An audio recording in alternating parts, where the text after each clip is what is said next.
बहुत बार मुझे व्हाट्सएप और ईमेल में क्वेश्चन आता है, माता जी बहुत डल लग रहा है स्पिरिचुअली, तो क्या करें। मैंने एक ही चीज़ पूछा, जब भी आपको मेटीरियली डल लगता है तो आप क्या करते हो?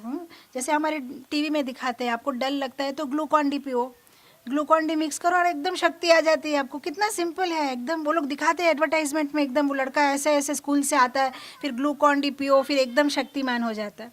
तो उसी तरह से ये हमारा ग्लूकॉन डी है। जब हम मटेरियल लाइफ में डल हो जाते हैं, बस ये भगवत गीता लेके बैठ जाओ, भागवतम लेके बैठ जाओ, श्रील प्रभुपाद की भागवतम परपट पढ़ो, इमीडिएटली हम एनर्जाइज हो जाएंगे। हमें इतना दुखी होकर बैठने की ज़रूरत नहीं है। बड़े बड़े ईमेल्स, मैं डिप्रेस हो गया, मेरे जप में दिल नहीं लग रहा है। अरे सिंपल है, तुम्हारा जप में दिल नहीं लग रहा है, तुम्हारा किसी चीज़ में दिल नहीं लग रहा है, भक्ति में, मतलब तुम्हारी शक्ति जो भक्ति की है वो कम हो रही है, तो बस अब तुमको उसको शक्ति देना है।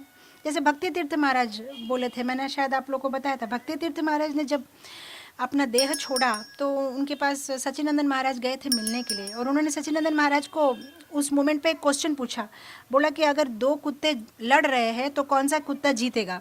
और सचिनंदन महाराज शॉक हो गए, बोले ये डेथ बेड में मुझे कुत्तों के बारे में बिल्कुल नॉलेज नहीं सोच के बताओ। बोलते मैं सच में बता नहीं पा रहा हूँ महाराज, दो कुत्ता जब लड़ते हैं तो उसमें से कौन जीतता है मुझे पता नहीं। फिर महाराज ने हंस के बोला कि देखो, दो कुत्ते जब लड़ते हैं तो वो कुत्ता जीतेगा जिस कुत्ते को हम खाना देते हैं, जो अच्छा से खाना खाता है, जो हुष्ट पुष्ट है, वो जो दूसरा कुत्ता को हरा देगा। फिर भी महाराज समझे नहीं। फिर भक्ति तीर्थ महाराज ने बोला कि हमारे सबके हृदय में दो कुत्ते हैं।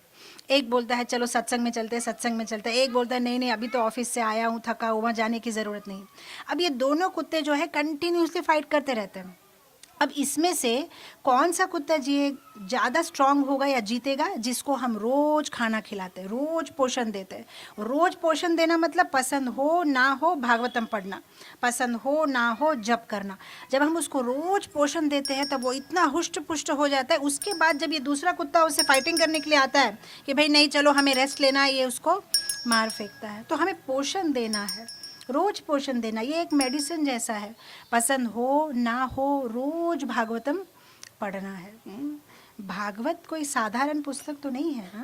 भागवत का मतलब क्या है? भा मतलब भक्ति, ग मतलब ज्ञान, व मतलब उसको पढ़ने से हमारे जीवन में वैराग्य उत्पन्न होता है, और त मतलब तत्व ज्ञान। ये है भागवत। भागवत कोई साधारण वस्तु नहीं है, भागवत कोई साधारण पुस्तक नहीं है। भगवान जब इस दुनिया में माटी के रूप में या भूमि के रूप में आना चाहते हैं तो वो वृंदावन धाम के रूप में विस्तरित होते हैं। जब भगवान पानी के रूप में आना चाहते हैं तो वो गंगा और जमुना के रूप में आते हैं। जब भगवान पत्थर के रूप में आना चाहते हैं तो वो श्री विग्रह के रूप में आते हैं। भगवान जब समय काल के रूप में या तिथि के रूप में आना चाहते हैं तो वो एकादशी तिथि में आते हैं। और जब भगवान किसी व्यक्ति के रूप में आना चाहते हैं तो वो श्री गुरु के रूप में आते हैं। और जब भगवान पुस्तक के रूप में आना चाहते हैं तो श्रीमद् भागवतम। श्रीमद् भागवतम है श्री कृष्णेर अंग, भगवान का अंग है श्रीमद् भागवतम। श्रीमद् भागवत के जो ये 12 स्कंद है, बोला गया है कि भगवान के जो 2 श्री चरण है वो श्रीमद् भागवतम का पहला और दूसरा स्कंद है, और भगवान की जो जंगाएँ है वो श्रीमद् भागवतम का तीसरा और चौथा स्कंद है, और भगवान की जो नाभि है वो भागवतम का 5वां स्कंद है, और भगवान का हृदय भागवतम का 6ठा स्कंद है, और भगवान की भुजाएं भागवतम का 7वां और 8वां स्कंद है, और भगवान का जो गला होता है वो 9वां स्कंद है, और भगवान का जो मुखारविंद है वो भागवत का 10वां स्कंद है, और 11वां स्कंद है भगवान के जो शस्त्र है, और 12वां स्कंद जो है वो भगवान का तिलक है। जो श्रीमद् भागवतम जो है वो भगवान का शरीर है। तो इसीलिए बहुत ज़रूरी है कि हम भागवतम पढ़ें। और भक्तों को और एक वार्निंग भी दे दूँ, भागवत जिसके घर में है और अगर वो भागवत को नहीं पढ़ता है वो भी एक अपराध है।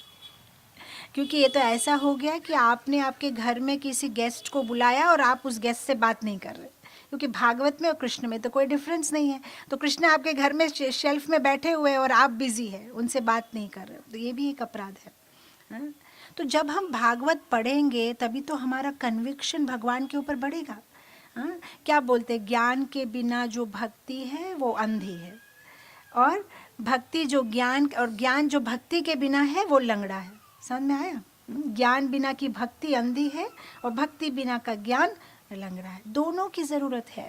हम सिर्फ इमोशनल, हमें भगवान बहुत पसंद है, हमें कृष्ण बहुत पसंद है इसलिए हम भक्ति करते हैं, ऐसा नहीं चलता है। पढ़ना है, अगर आपको कृष्ण पसंद है तो कृष्ण के बारे में पूरा पूरा पढ़ो ना। वहाँ हम क्यों पीछे हट जाते हैं? नहीं, मुझे ऐसा कोई फिलोसॉफिकल डाउट नहीं है तो मुझे स्क्रिप्चर्स पढ़ने की ज़्यादा कोई ज़रूरत नहीं है, मैं तो बचपन से कृष्ण भक्त हूँ, मैं तो कृष्ण में मानती हूँ। नहीं चलता है। जिस तरह से कोई यंगस्टर्स को अगर कोई फिल्म एक्टर या हीरो हीरोइन अच्छी लगती है तो उसके बारे में हर एक मैगजीन में पढ़ेंगे, उसको क्या खाना अच्छा लगता है, उसका ड्रेस फेवरेट कलर कौन सा है, उसका ये हर चीज़ हम पढ़ना चाहते हैं।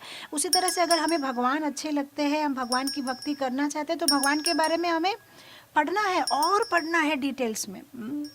देखो, किसी को भी अगर पूर्णतः प्यार करना चाहते हो तो उस पर्सन के बारे में ज़्यादा ज्ञान होगा तभी तो उस पर आसक्ति बढ़ेगी ना। बिल्कुल कम जो 4-5 लाइन जिसके बारे में आती है उसके ऊपर आसक्ति कैसे बढ़ेगी? मैं हमेशा ये एग्जांपल देती हूँ कि भाई मैं अगर आपको कोई पर्टिकुलर देश के बारे में सोचने के लिए बोलूँ, भाई आप जो है ब्रसल्स के बारे में सोचिए, आप सोचिए ब्रसल्स क्या सोचूं उसके बारे में, मैंने कभी उसको देखा है ना मुझे पता है वो मैप में किधर है। आप कैसे उसके बारे में सोचोगे? उसके बारे में सोचना है मतलब उसके बारे में आपके पास इनफ ज्ञान होना चाहिए। और भगवान भगवत गीता के 9वें अध्याय के 34 श्लोक में बोलते हैं, मन मना भव मद भक्तो मद्याजी माम नमस्कुरु ममे वैश्य से युक्त वैवम आत्मा नाम मत परायणः। ये जो पूरे भगवान के, ये जो भगवत गीता के 700 श्लोक का most important chapter, 9th chapter का मोस्ट इंपॉर्टेंट श्लोक है 34।